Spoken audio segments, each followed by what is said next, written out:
income statement, the balance sheet, and the statement of retained earnings.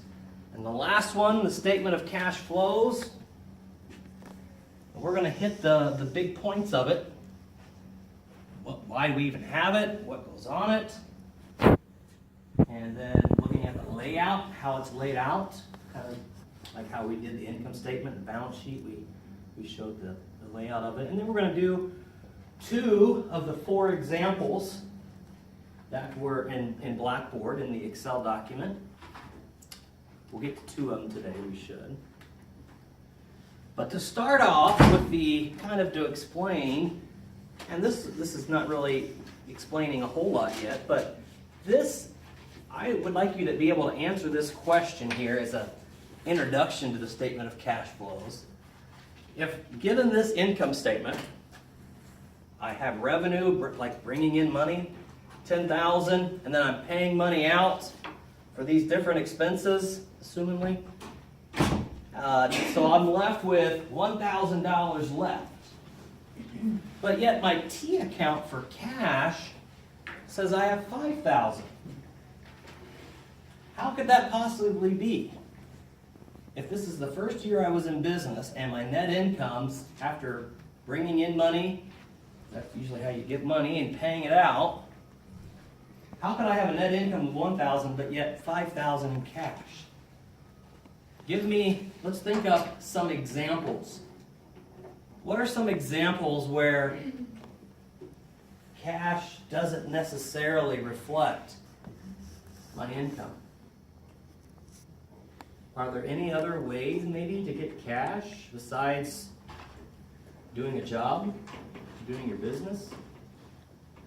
Or are there other, well, think of equipment. Huh? Equipment. Okay, that could be something. Your case would be the example journal entry would say, I got money, let's say $10,000, and I sold my piece of equipment. We'll pretend it didn't have any accumulated depreciation. So I didn't have any gain or loss, but, well, this is an example. Nowhere on here is that $10,000 showing up in my revenues or expenses. So that was definitely a good way of a situation where my cash would not be affected by the net income. Let's have somebody else. When you sell your stocks. Okay, yeah. If I sell stock, I'm going to do debit cash for, say, $5,000 and credit my common stock. Let's say I sold it at par, so there's no additional paid-in capital. Make it easy. That doesn't show up over here on my income statement as money coming in, but yet money did come in.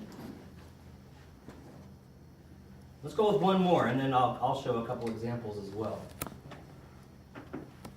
One more example, somebody else, where cash could be affected, yet it's not going to show up, or cash, or something maybe on the income statement that looks like cash was affected, but it wasn't. Is there anything on the income statement that may not involve cash? Owner's equity. What about owner's equity? I don't know. It's in my head, but I don't think I can explain it the right way.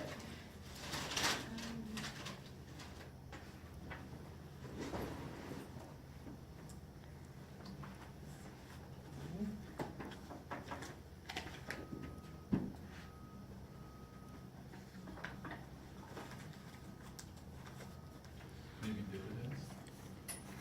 Dividends, okay, but yeah, that would be something we could put up here, definitely, where cash is being paid. Yeah.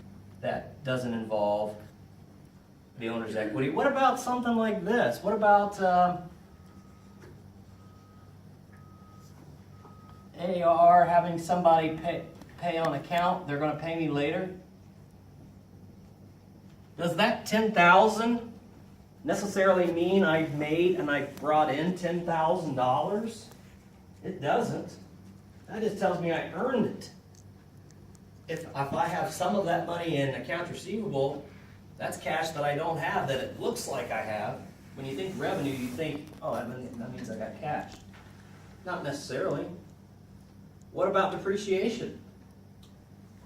Does the depreciation journal entry have cash in it? No. You debit depreciation expense, you credit your accumulated depreciation. What about wages expense? Every time I have a wage expense, I don't necessarily credit cash. What about the end of the year? What about the end of the year when I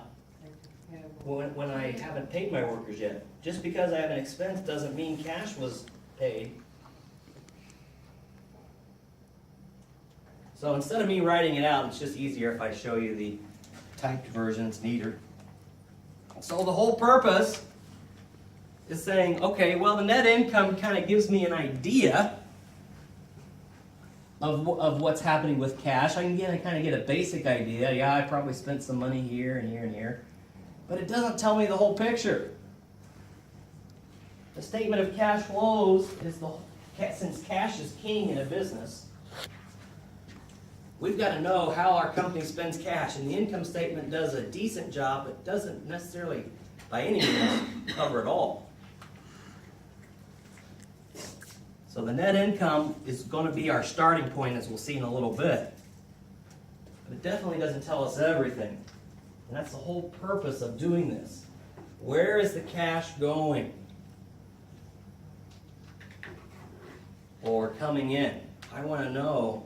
It can be a very helpful financial statement.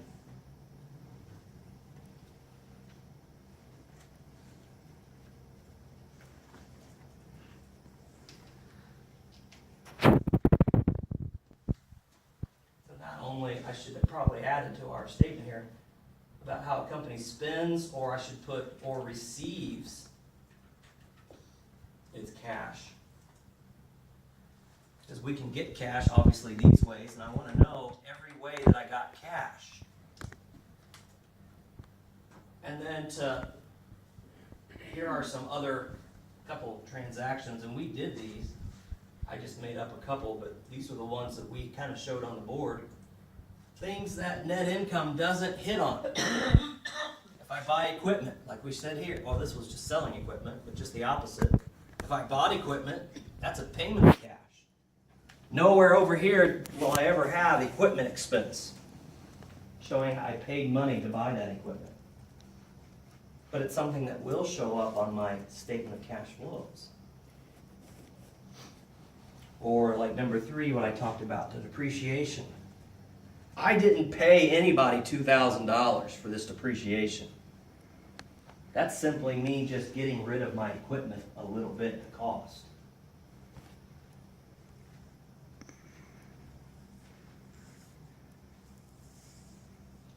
So we can bring it down to 2 questions. What type of transaction is going to go on the statement of cash flows? And we need to, it's kind of like the debit and credit question we had back in week 1 and week 2. First thing I want you to ask when we start looking at a statement of cash flows, does the transaction involve net income? And what accounts affect net income? Revenue and expenses. So does the transaction involve revenue or expenses? And the other one, does the transaction involve cash?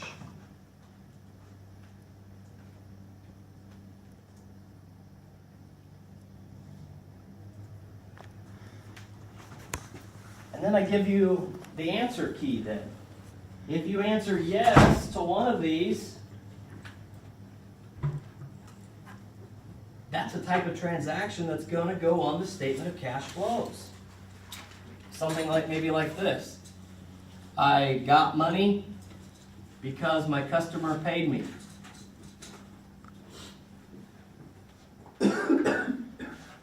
This journal entry involves 2 assets. It doesn't involve the net income. but it definitely does involve cash. So I answered yes to one of these.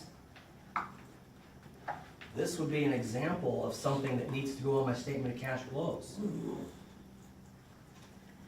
And we'll see how that works and explain more of that as we go.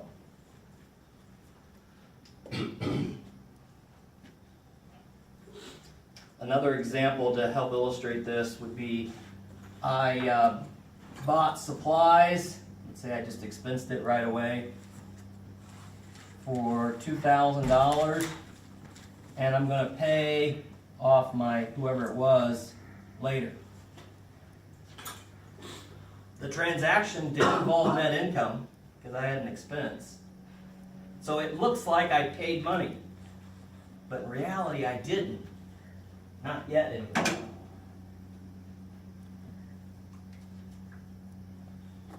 So my answer would have been yes to one of these, this one, so that would go on the statement of cash flows. One final example would be I bought equipment on a note.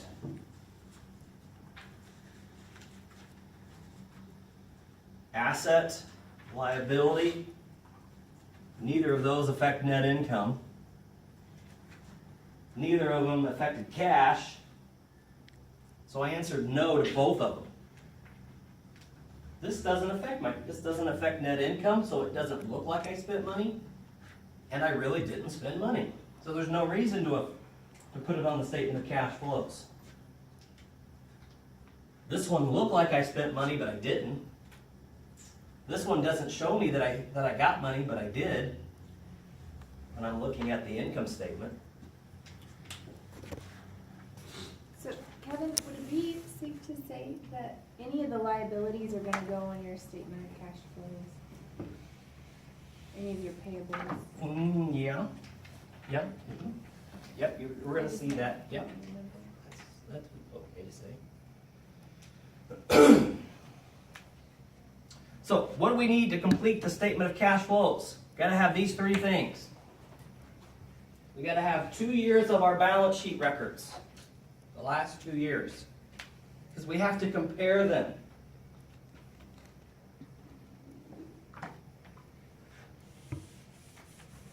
We have to compare them. Let's say I have my accounts receivable T account here. And last year, I ended the year in 2013, I had $10,000 in AR. At the end of 2014, I had $5,000 in AR. Well, let's make it so it comes out. Let's say $4,000 in AR. What happened? What's the most logical? Doesn't mean it necessarily happened, but what's the most common reason why accounts receivable would go down? What had to have happened? People paid them. I got paid. I got paid the money that was due to me. My customers paid me. So if my AR goes down, my cash most likely goes up. Probably 95% of the time. And we're going to see that when we start putting together. If your accounts receivable that's why you have to have 2 years worth. I got to know what was I at last year at the end of the year and what am I at this year at the end of the year. If I went down, that means I got money. Same thing with inventory.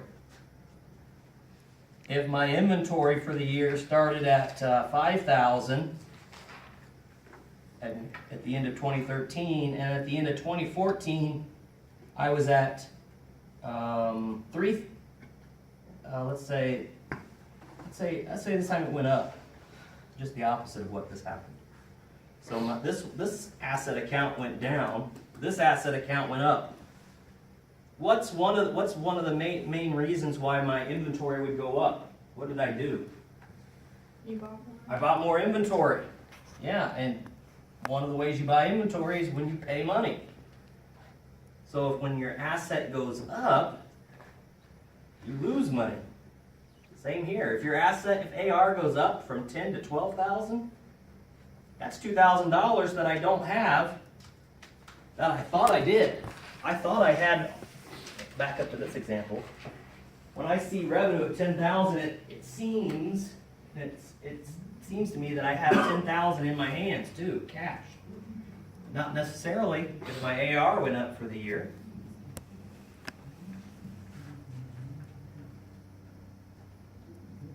All right, let's look at this. Can you go back up for just like 5 seconds? Right here? Yeah. I just need that last one. Okay. So we need last 2 years. We'll need this year's income statement like I have over here on the board.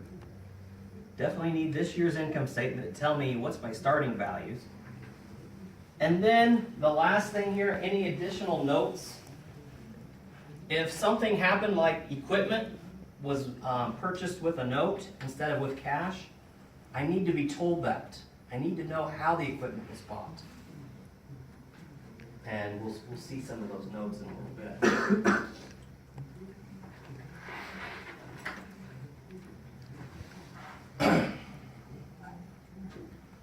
So as we're going through, this will be our final financial statement, and we're going to start it out like all the others. You have the title at the top, company name, what it is, statement of cash flows, the date, and then kind of like the balance sheet where our first section is assets. This one also has 3 sections. The first section, instead of assets, is called our operating activities.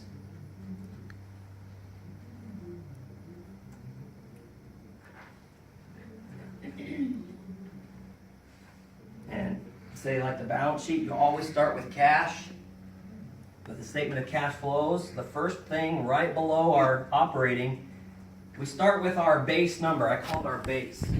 We start with this. This is my starting point. It looks like I have $1,000. Although I know that's not the case because I really have 5. So what I'm going to do is show on my statement here where the extra money is coming from.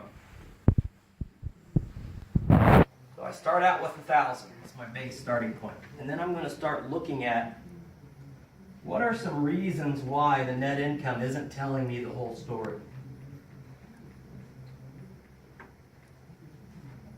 First thing I want to do is look for 2 items on the income statement that never ever involve cash, or will affect cash, I should say. One of them's right here. When you have depreciation, you never pay anybody depreciation. That never involves cash. So on my statement, I would put depreciation, and then whatever the amount is for the depreciation, I'm going to add that back to my cash. So this is my starting number.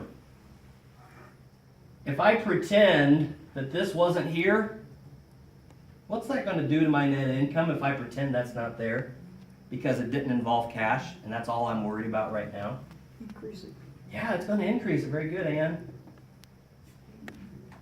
So my depreciation, I'm explaining 2,000 of the difference right here because depreciation didn't involve cash, so I need to add back that 2,000.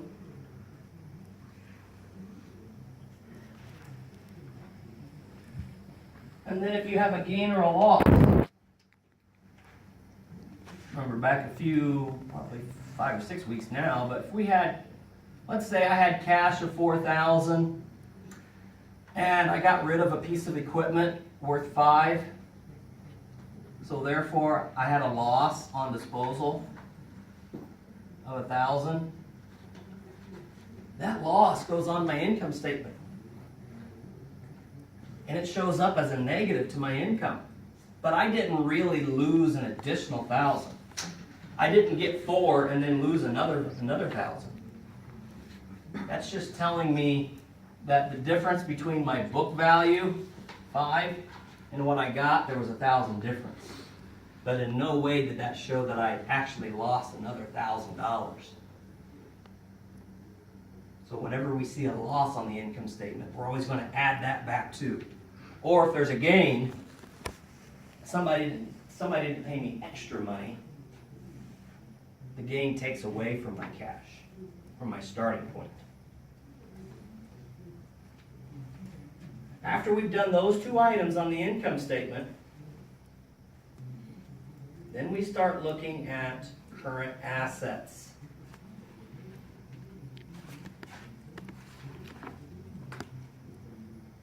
So any AR, inventory, prepaid accounts, anything except cash.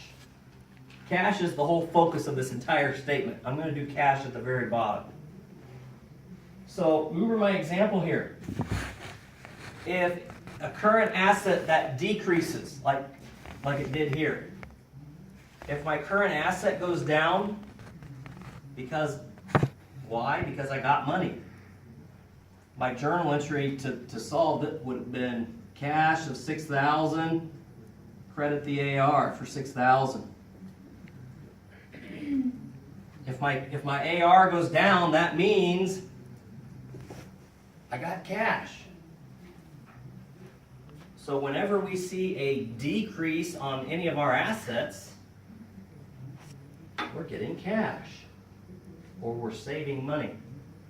We've got to add cash back. And then remember this one, our inventory increased by $2,000. If any current asset goes up, cash goes down. And that's not showing up there on the net income. If I buy inventory, that's just two assets being affected. It doesn't show up on the income statement. The last item on this first section, so we look at all current assets and we look at our current liabilities, namely accounts payable and probably wages payable, maybe interest payable. And notice they're just the opposite.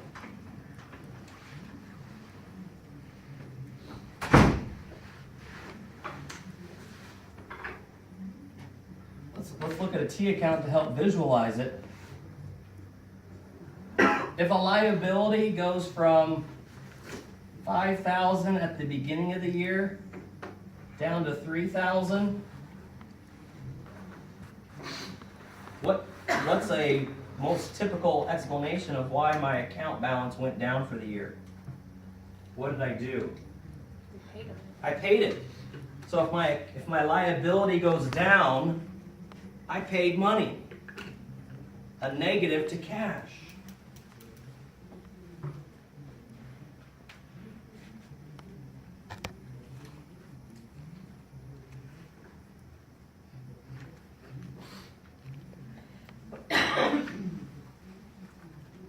This whole section is going to tell us, as we'll see when we do a real example, how well the company's doing on a day-to-day basis. Because these things are always changing. Current assets, current liabilities. These things are always going up and down. And net income is something that we change every year. The other two sections are more long-term-ish. Okay, so the second section, there's three. Operating is the first one, and now investing. Investing activities deal with our long-term assets only. Anytime we buy or sell assets with cash, that's going on here. I want to know where my cash is going in terms of buying and selling assets long-term. And as you'll see, it's very similar to the current assets. If your assets go up because you purchased something, you had a new machine added, so you purchased, therefore your asset value went up. Well, if you paid for it with cash, that obviously means your cash went down. Just like your current assets. If your current assets go up, you lost money. If your long-term assets go up, you lost money. Financing's everything else. Long-term liabilities and the owner's equity. Except retained earnings, as you'll see. What'd you say was 3 times? What did I say, what? You said something was 3 times. If you purchased equipment, 3 different pieces, you're gonna purchase 3 different times. Okay.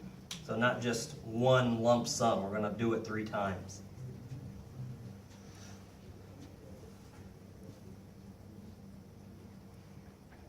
Any changes to owner's equity accounts except retained earnings, and I'll explain why when we do our first example.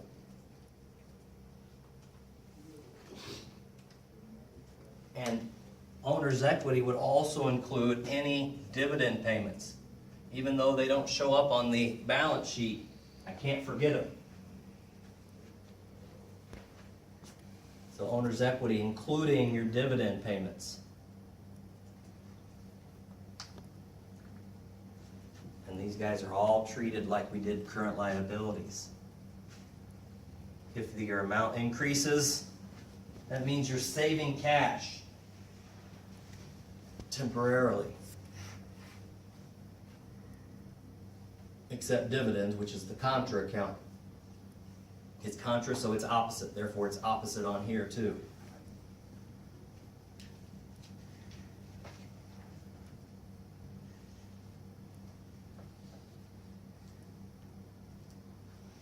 You're going to find this page of notes very helpful as we go and do the practice examples to see how this really works.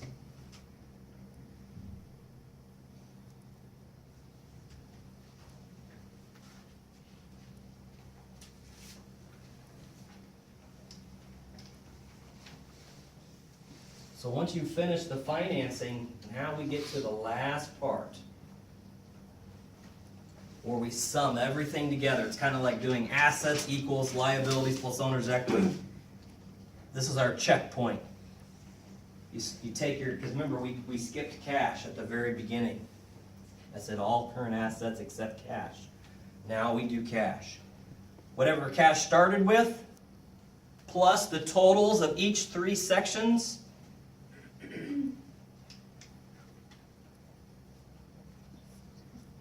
that number, that Z number there that I have there, better be what your T account says. That's your check. Kind of like, does your assets equal total liabilities plus owner's equity? We'll know if we did it right. If that Z total does equal our T account balance.